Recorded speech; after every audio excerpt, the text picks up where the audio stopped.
तेजस्पर्शाने दूर हो अंधार,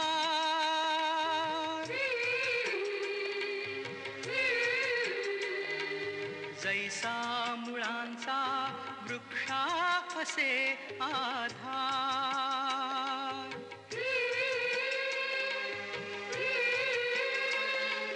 शिल्पास आकारी जैसा शिल्पकार, मना घडवी संस्कार, मना घडवी संस्कार, मना तेजवी संस्कार, मना उद्धरी संस्कार, मना भूषवी संस्कार, मना आकारी संस्कार, मना आधार संस्कार, मना घडवी संस्कार, मना घडवी संस्कार, मना घडवी संस्कार.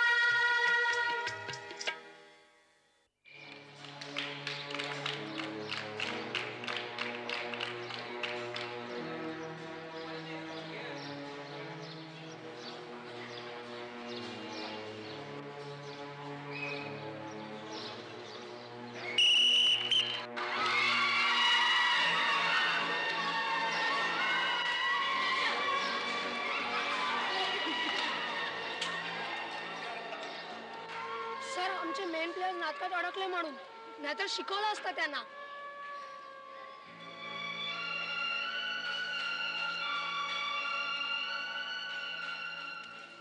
फर्स्ट टाइम आपण समता विद्यालयाकडून मार खाल्ला. सर एकदम नर्वस झालेत नाही? नाटकातल्या मुलांनी दगा दिला. नाटकात काम करतात म्हणून चढून गेलेच. तो चिन्मय पाहिलं ना, त्या दिवशी कसा उद्धळ आधार का बोलत होता. मी खेळ सोडतो म्हणाला. सरांच्या हातून नाटक काढून घेतलंय तेव्हापासून सरांना जाम वाईट वाटलं. काही पण म्हण, सरांना एवढ्या शाळेसाठी कोणी मरत नाही, पण किंमत नाही ना. नाटकातल्या मुलांना धडा शिकवायलाच पाहिजे. भार धरून घुमूया का रे एकेकाला? मारून दपटून फायदा नाही रे. त्यांचं नाटकच नसेल ना रे. बस ठरलं, भर नाटक चालू असतानाच धांदल करूया. आपण इथे मॅच हरतो तर ते पण तिथे हरलेच पाहिजेत. चल राडाच करूया.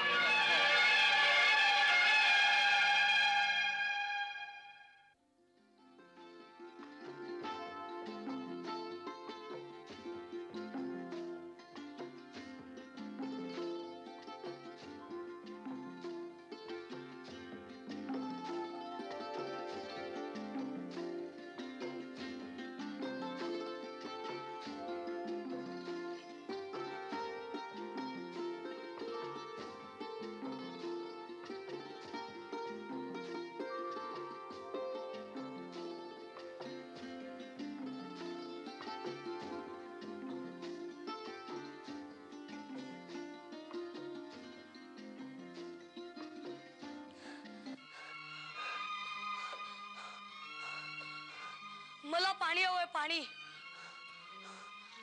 म्हणे पाणी हवंय, पाणी. इथं काम केल्याशिवाय कोणाला पाणी मिळत नाही. चल काम कर. पण मी अशी कामं कधीच केली नाहीयेत. अशी कामं न करता तुला खायला मिळतं? आश्चर्य आहे. कोण आहेस कोण तू? काय धंदा आहे तुझा? मी चित्रकार आहे, कलेचा पुजारी. चित्रकार? चित्रकला हा काय बाई विचित्र शब्द आहे. प्रथमच ऐकते आयुष्यात. इंद्रदेवाने सांगितल्याप्रमाणे रंगाचं टिपू सही नसणारं हेच ते गाव. हो आजीबाई, इतक्या म्हातारपणी सुद्धा तुम्ही इतकी कष्टाची कामं करता? अरे बाबा, मी मला कळायला लागल्यापासून या जात्यावरच दळण नव्हती आणि शेवटचा श्वास घेऊन या जात्यावरच मान टाकणार. कंबर मोडली, हाताला पडले घट्टे. आमचं हे आयुष्य असंच संपणार. भयंकर. अशी नीरस कामं आयुष्यभर करत बसायचं? तुम्ही ही माती तुडवताय, पण त्या मातीने तुमचं अख्खं शरीर माखलंय. ही मडकी बनवण्यासाठी इतके कष्ट घ्यावे लागतात. मग काय मडकी आपोआप बाजारात येतात. तुम्ही ज्या वस्तूंसाठी बाजारात गाजागीज करता त्यासाठी आम्हाला इकडे रक्ताचं पाणी करावं लागतं. आम्ही घाम काढतो, चल हो बाजूला. चल हो बाजूला. असता रमत गमत काय चालला आहेस? एखादी घागर कमी पडली टाकीत तर संध्याकाळचं अर्ध जेवण कमी मिळेल मला. चल हो बाजूला. हो बाई बाई, तुझ्याशी बोलायला वेळ नाही मला. हे घे गं.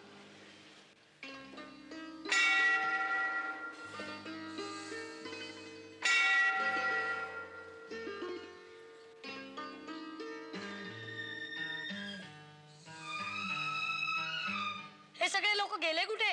जेवायला गेलेत. ए उपाशी, मग तू नाही जाणार जेवायला? ती थांबली असती आणि जेवायची. नियमानुसार अर्धी टाकी भरल्याशिवाय मला जेवायला मिळत नाही. नियम? कोणी केले नियम? नियमांसाठी माणसं असतात की माणसांसाठी नियम? गाव सुरळीत चालावं म्हणून हे सगळे नियम आहेत. आणि हे नियम आहेत म्हणून सगळे सुखाने खाऊ पिऊ शकतात, सुखाने जगू शकतात. पण झोपू शकत नाहीत रे. तुझं नाव नाही सांगितलंस? माझं नाव ना श्रीदेवी. माझं नाव आहे चंद्रिका. फारच सुंदर आहे नाव तुझं. नावात काय सुंदर असायचं? म्हणायला सोपा पडावं म्हणून सगळे नावं ठेवतात. आणि काव्यात्मक नाव ठेवलं म्हणून माझ्या आई वडिलांना दंड सुद्धा भरावा लागला. काय? काव्यात्मक नाव ठेवलं म्हणून दंड? हो. नाव चंद्रिका पण दिसते चुचुंदरी. तुला रंगीबेरंगी कपडे घालायचे नाही वाटत? शी, रंगीबेरंगी कपडे कसले घालायचे? आणि रंगीबेरंगी कपडे घातले नाहीत तरी कामं होतातच की. मग तुला दागिने घालायचे नाही वाटत? दागिने म्हणजे काय? कंबरपट्टे, साखळ्या, नाकातली नथ. बाई बाई, साखळ्या, कंबरपट्टे म्हणजे बंधनच की. आणि एवढ्या चांगल्या नाकाला भोग पाडून त्यात नथ घालायची? मला नाही जमायचा हा पोरकटपणा.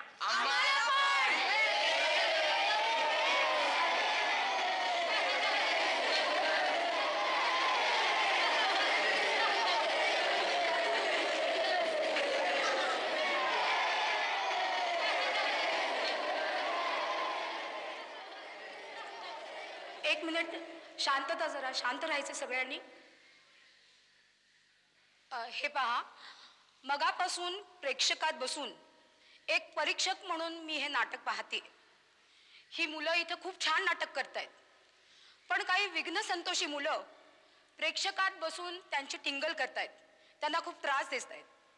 मला असं वाटतं की प्रेक्षकातल्या काही विद्यार्थ्यांनी किंवा प्रेक्षकात बसलेल्या प्रेक्षकांनी त्यांची नावं मला सांगायला हवी, नाहीतर हे नाटक पुढे केलं जाणार नाही.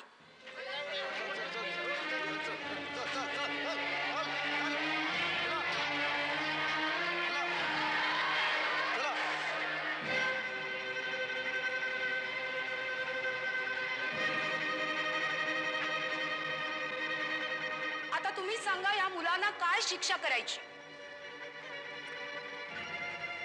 कोणी सांगू शकेल?